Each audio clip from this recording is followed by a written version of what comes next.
on BLM land, and we're in someone's allotment, a permittee's allotment, and we're working with the permittee holder, the Newbys, on some range projects. So where we're at right now is called the Garden Spring allotment, and behind me in the mountains, these are the Clover Mountains in the Garden Spring area. There's a spring on this side called Garden Spring, and then up a canyon bit of ways, maybe 10 miles, that's called Sam's Camp Spring. And so those two spring heads bring water essentially down into the allotment, because over the years since the 50s, the cowboys have brought water from the springs through old kind of pipeline systems and then brought them to troughs so they can get water to livestock so they can graze. And so historically, these projects have been going on all over the West. And this one, the original pipe, is now from the 1950s, so many decades old. It's failing, it's broken, and so they've asked us to come out and work with them and see if there are things we can do to help them improve the resources on their allotment. One of the goals of moving the water from the two spring sources up in the mountains is to move it from the springs through the pipe and then store it at areas along the way, and have those storage and troughs be at a reasonable walking distance for what we know a cow should walk if you want the cow to gain weight. We've got an overall plan in this allotment to bring water down through the pipeline system and then have more storage and more troughs so that we can then move the animals and accomplish rotational grazing. And so one of the things that we have done is to replace almost 10 straight miles of pipe from the original spring source up here in the mountains all the way down to one of the biggest storage tanks that we put in to hold an enormous amount of water. That's 66,000 gallons of storage at the first stop. And then that spreads out to the lateral troughs to move the animals across the allotment.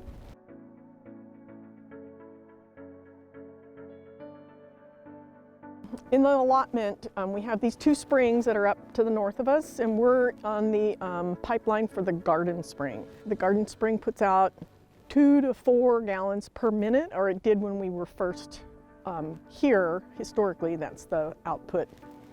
And of course, that's not a lot of water, and so when you can get it somewhere and put it in a trough, you don't want to waste it. You want to save as much of it as you can. And so we come back to the resource concerns for this allotment. One of them is for the animals, inadequate water, inadequate feed and forage is another. And so one of the ways to help resolve the inadequate water is by adding storage through the pipeline system. So before we had pipeline coming down and then basically going straight to troughs. And so however big the trough was, couple 100 gallons, then that's all this basic storage you had. And if the animals are out here, you turn it on and you fill up these small containers. And so that's really not facilitating the whole goal for the managers of the land, BLM, in partnership with the permittee, is to be able to move the animals around on the allotment and have rotational grazing and better use the vegetation and the livestock become fat. You know, so the more win-win situation is to be able to do rotational grazing. And you're not going to have that be successful if you don't have water strategically placed so that you can move the animals in the grazing pattern so that you can deliver water to them. And you can't do that if you don't have much water, you know. And so one of the things we suggested is that we do storage. That way they have water on call available. And so when they're not out here using it, or the animals are somewhere on another pipeline, they can continue to fill the tanks. So what we've added to the system on the Garden Spring are 6 tanks, these big repurposed tanks. And I can hear it filling right now, and I can feel it. It gets warm about here, so they're about that full. And so each one of these units is about 22,800 gallons. And so we have 3 here, so we're just under 70,000 gallons of water that's stored, and we're halfway down the pipeline. We're at about mile 9. We got another 8 or so miles to the end of this pipeline, and we have troughs all along it. And then at the end of the pipeline, we have another 3 of these. So altogether on just this one pipeline on Garden Spring, we have about 125,000 gallons of water now in storage. And then plus all of the troughs along the way. And now we can shoot water out to troughs that have been empty for decades because there wasn't enough water to fill the trough and have the animals and then push it to another trough. And so the whole pipeline design has helped facilitate that.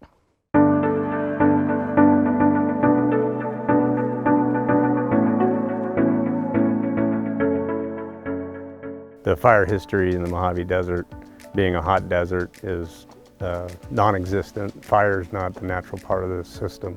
In 2005, we had the right weather conditions to create a bumper crop of invasive annual grass. Precipitation that year was twice what normal would be considered, and they brought a lot of lightning, which ignited the grass, and the end result was over 600,000 acres of Mojave Desert burned. Most of it's habitat for desert tortoise, which is listed on the threatened endangered species list, and it's a focus of our management down here. Being the desert, obviously water's a limiting factor in a lot of things, including fire suppression. In this project with the NRCS, we've been able to put in storage facilities for water, which will aid in fire suppression. We have some in the north and the middle and then the south that allows for quick and easy access by fire personnel, and quick turnaround time for water tenders, helicopters, and fire engines during a wildfire incident. Based on 2005, there's a lot of lessons learned during that fire. One of the issues is fuel loading, and there aren't many techniques to effectively address fuel loading over such a large area.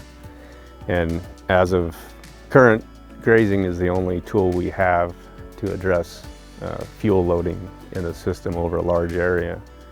And so by closely controlling grazing and directing it where we want, we're able to hopefully reduce the fuels in an area, reduce the fire severity and intensity, and end result is we're preserving desert tortoise habitat. One of the problems with the Mojave Desert is some of it just cannot be restored. By definition of what restoration is, ecological restoration.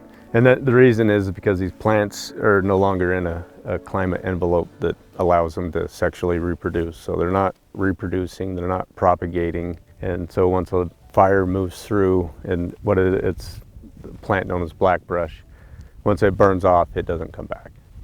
And it probably won't in our lifetime. It's been a huge benefit having the NRCS make funds available to permittees to implement projects such as this, because it's given ownership to the permittees and given them the ability to take responsibility for a lot of the projects and the improvements that occur on the range that they use. And this is called the Tule Desert.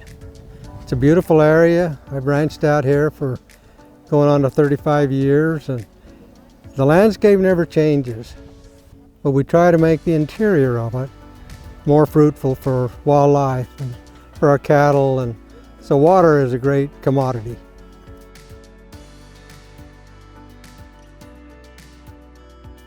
Well, actually a fellow rancher that borders us actually put in a solar up on our summer range, which he and I jointly use.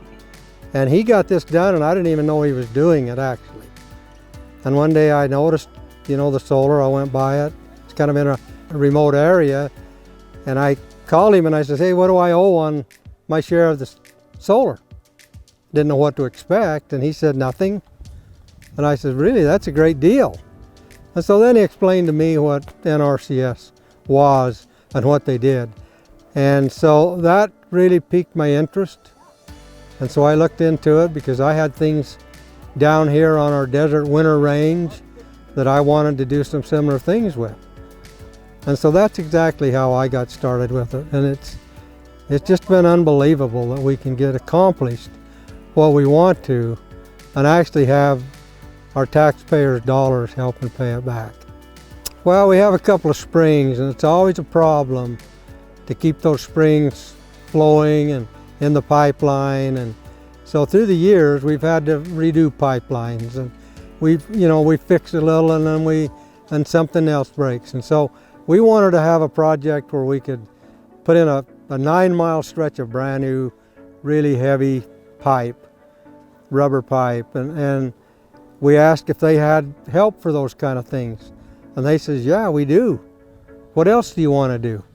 And so as we explained our desires, they said, yes, we do that. Yes, we do that. Well, I can truthfully say that it's been a great experience because we've got it done. We can prove it, it's done. A lot of the project is done. The BLM has been very supportive of it because we need water on the desert. For the wildlife, we need it for, if we have a forest fire up here in the mountains, they can come and draw water out of our tanks. It's a workable deal with the wildlife and especially the BLM, and it's a good deal. Water is such a valuable resource to ranchers in the desert out here, and we're limited by water. And so we've worked with Lincoln County, we've worked with Vidler Water Company, we had to work with the BLM. And the NRCS has been such a great partner in helping this whole time as far as being patient, getting the money, getting all the stipulations that needed to be handled, done to make this happen. And so what you see behind us, this has been in the works for 2.5 years. And it's a fantastic day to be here and have the BLM here, have the NRCS here, because everybody's been such an integral part of making this happen. But this water, we can access up to 5 million gallons of water, and that's a lot of water for this desert. We can help sustain wildlife, and of course our main interest is the cattle, but it's more than that. It's fire suppression during the fire season. It's working with Lincoln County as far as roads, if they need water to build roads out here. It's a real multiple use situation with this water, and we're just grateful to be able to access it, and grateful for the funding, the NRCS, because without them, this wouldn't be happening. The funding wasn't there, we wouldn't be doing this. It's too expensive. The opportunity to get water in all areas of our range, the improvement that we're seeing in the range, the fact that cattle are not overgrazing now because they have so many different options, and they can walk a mile in a different direction and they can get water out of a tank that hasn't had water in it for 30 years or more. And so we feel a great need to be the best stewards of the land we can, and in order to do that and run the cattle as healthy for the cattle and the land, we need to get this water where it has the potential to go and be the help it can be to this desert. So we're excited to take that stewardship of this land and really take it to heart and get this water where it can be the most beneficial for this desert. As we continue to learn how to be better stewards, it comes through learning more about the environment out here, learning more about what plants are really vital and what plants might be invasive to an area. And just the more we understand as ranchers, the better ranchers we can be, and also the better stewards we can be of this land.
To learn more about the variety of practices NRCS does, visit our website at www.nrcs.usda.gov and search using the keyword practices.